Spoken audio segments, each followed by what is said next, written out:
Hey guys, this is Anime Ball Z here, and today we are going to be doing the third part of What If Goku Was Reborn with all of his memories. Please like the video if you haven't already and subscribe. It's totally free and you can unsubscribe whenever you want. There's nothing much else I'd like to say in the intro, so without further ado, let's get into the video.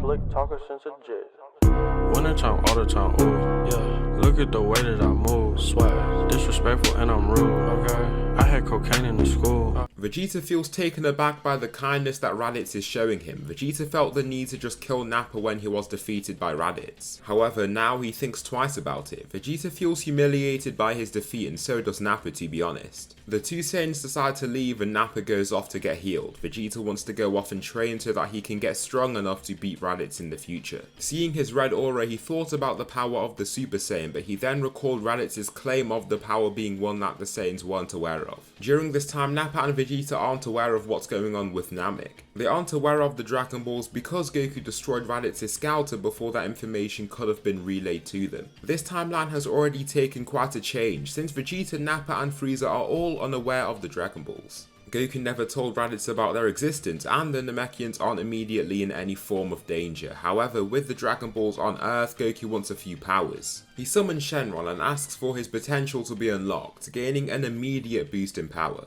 He can tell that Dr. Gero is out there somewhere conducting his research, but he just doesn't know where exactly to go to find him. Therefore, he just must make himself strong enough to take out the androids and then Imperfect Cell when they show up. He has about 4.5 years before Android 19 and 20 appear and has a power level of just 20,000 by this point. Raditz, Goku and Piccolo all train together with Gohan. Chi-Chi is insistent with his studies, but since he is a child, his education just isn't really that intensive. Their power levels all climb quite significantly and Gohan's also skyrockets. He remains stronger than Piccolo, but Raditz soon overtakes him in strength. What starts to bother Goku is also the heart virus that he will inevitably contract. He's not even sure if future Trunks will appear and doesn't know how to go forward as a result. Being the benevolent warrior that he is, him dying isn't the biggest worry for him. The issue is, if he dies of the heart virus, he will be dying of natural causes, so Shenron will be unable to revive him. Getting Bulma's father to create a gravity chamber for them all to utilise, this makes their training accelerate quite a lot. Their power levels reach the millions after a year of this training, and Goku is happy with the progress so far. Across the galaxy, Nappa and Vegeta are training on an unknown planet. They have gone rogue after Frieza has been searching for them. They need to answer to him for not listening to his orders and know that only severe punishment awaits them both. As a result, they are still on a rocky planet just fighting and surviving on their own. Vegeta's power level is at 1 million while Nappa's lags behind with one of 800,000. What are we going to do now, Vegeta? Nappa asks. We are now Super Saiyans, Nappa. I believe that we should head to Earth to get revenge on Raditz for defeating both of us. He'll be aghast when he sees how strong we are now.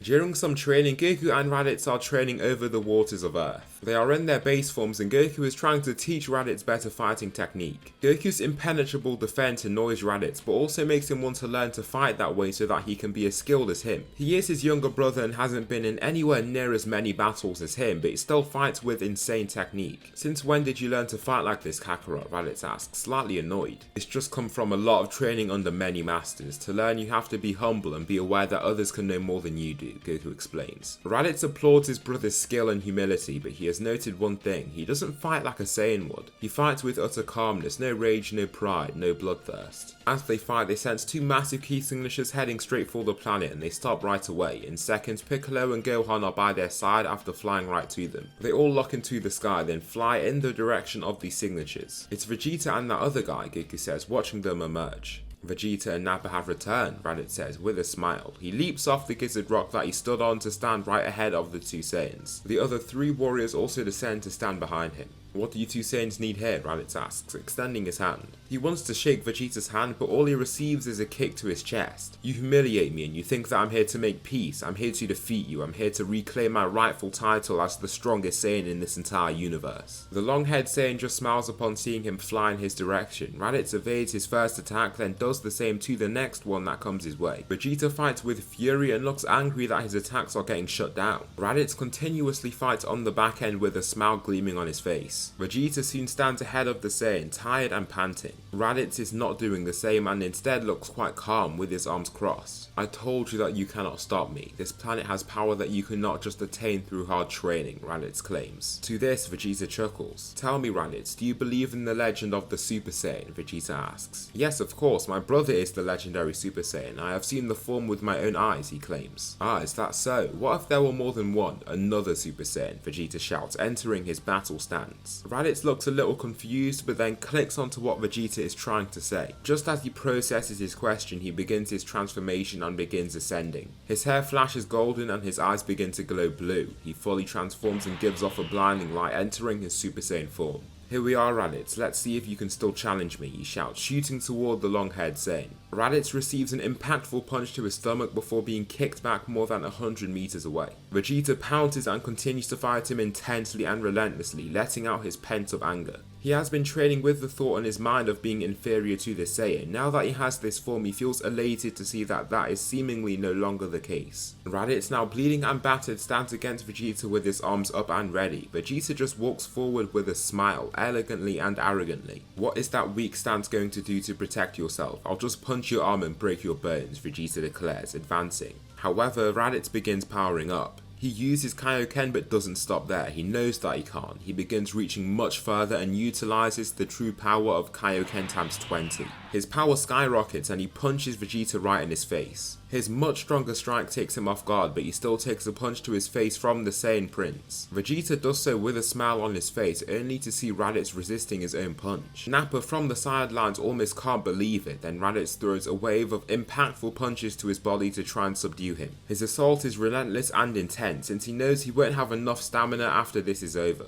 Vegeta soon tries to block these attacks and does a decent job at that, but when his punches break through his guard, they hurt and damage a lot. They then clasp their hands together and push at each other as hard as they can, almost entering a stalemate. Their power seems equal, but Raditz soon starts overpowering Vegeta. The Saiyan Prince wildly swings at his head to try and land a punch, but he dips under it. Now crouched down, he springs right up and punches him in the face to drop him. Raditz's Kaioken fades and he falls seconds later. Both fighters are panting and weak while Vegeta is in shock. After becoming a Super Saiyan, he thought that it would just be over for him. However, Raditz still managed to persevere and defeat him somehow. In rage, he flies away from the scene, but this time doesn't immediately leave the planet. Nappa sees no need to stay there with people he doesn't even know and takes his leave to follow Vegeta. Goku goes over to help Raditz, giving him a senzu bean so that he can be healed. Raditz receives a decently large Zenkai boost off rip and can feel his body being invigorated with new power. Following this, Goku teleports right to Vegeta and Nappa. They seem very hostile, but he tells them about the strong warriors about to come to the planet. He asks for their help against the upcoming androids, but of course it is to no avail. Vegeta just assails him with a punch out of pure fury. He has been defeated twice already and doesn't want to associate with these beings in any way.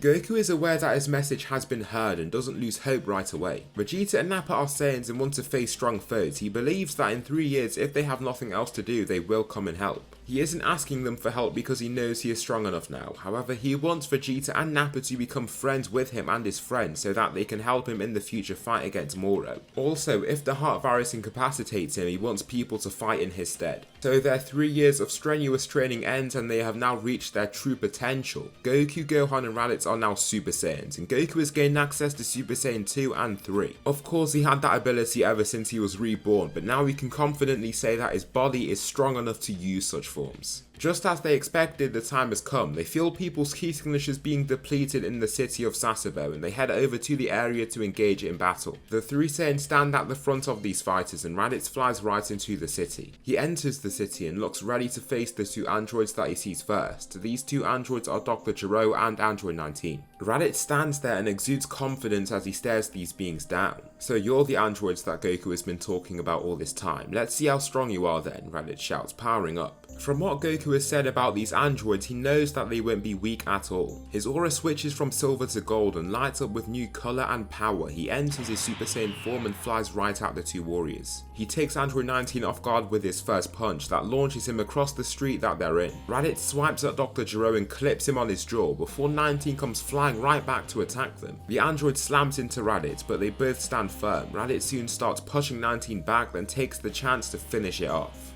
19 begins to try and use its laser eyes, but Raditz swiftly sidesteps to evade the hot red beams of energy. He then punches the android right through its chest, crushing some of its vital components. Its body twitches and starts to malfunction, and once he rips his arm back out, the android has been defeated. Dr. Gero watches on in horror as one of his most splendid creations has been defeated just like that. He struggles to think of what to do now, since it seems like Raditz won't let him go very easily. "Now for you," Raditz shouts, flying right at the terrified man. However, using his photon wave, Dr. Gero grants himself just enough time to escape. He arrives at his lab and swiftly activates the two androids 17 and 18. They rise and immediately seem unwilling to listen to his commands. This annoys Gero and he is eventually slaughtered by his own creations. Just as Raditz locates this weird base, Goku starts to look weak. "Kakarot, what is it?" Raditz asks, looking back to him. He has fallen to a knee and is grabbing his chest. "It's happening already," Goku whispers to himself quietly, which confuses the surrounding warriors. "Continue fighting, I need to head to the Capsule Corporation," Goku says, standing up.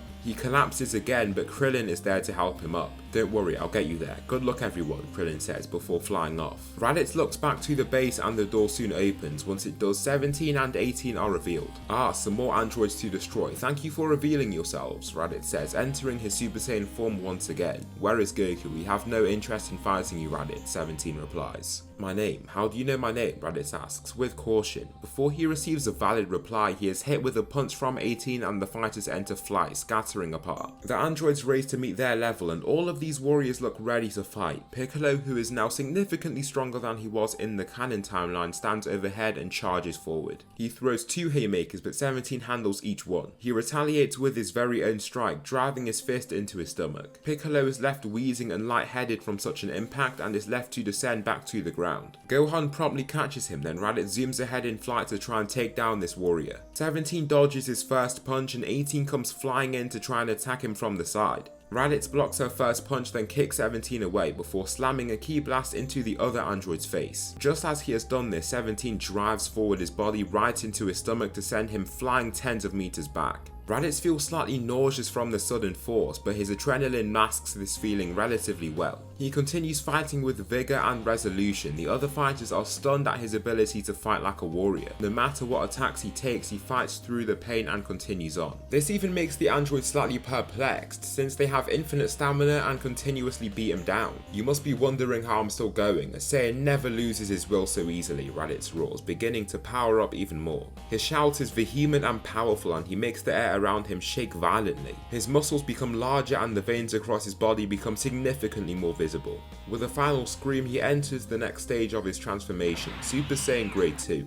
He flies right back towards 17 and takes him off guard with a newly amplified strike to his face. He pounces on him and the two continue their battle, but it looks like 17 is instead now fighting on the back end. 18 looks worried and flies in to try and fight, but she is stopped by Piccolo and Gohan. "You're going nowhere," Gohan shouts, entering his own Super Saiyan form. Piccolo just powers up as much as he can and isn't going to be useless in this battle, but he definitely isn't playing a major role. 18 chuckles before flying straight toward Piccolo. In her eyes, he is the weak link in the chain and can't match up to any of the other Saiyans that she knows. However, Gohan punches her before she can reach him, then relentlessly attacks her with a sense of fury similar to Raditz's. As his anger grows, it's like he's growing stronger too. Now Raditz and 17 have ended up in a stalemate. 17 is faster than his opponent while Raditz is stronger. Raditz lands less attacks that deal more damage, while 17 deals more attacks that each lack the same force behind them. Raditz is panting while bruised and wounded, while 17 looks injured somewhat but isn't at all breathing heavily. It seems like he's just been on a walk. "These warriors are stronger than I anticipated," Raditz realizes, drained and fatigued. 17 takes advantage of his greater stamina and takes him off guard with a sudden assault. He lands a sequence of punches and Raditz tries to swing back in response, but his muscles look slower and weaker. 17 slips past his swing and lands another punch, this time to his chest, before swat kicking him downward. Raditz wipes the blood now dripping down his face and looks even weaker than before. Even after all that training, I shouldn't still be inferior to this fighter, Raditz thinks, wiping the blood away. "Hello Raditz," he hears from behind him. To his surprise, two warriors have arrived out of nowhere to get in on some of the fun. These two fighters are none other than Nappa and Vegeta. Back down, Raditz, we'll take it from here, Vegeta says, entering his Super Saiyan form easily. Nappa does the same now with a golden aura and beard. The two fighters then shoot off toward their new target with immense speed and excitement to face such a strong foe. Vegeta attacks 17 and Nappa goes off to help Gohan in the fight against 18. Just as Vegeta lands his first punch, 17 tries to fly right back to him and take him out.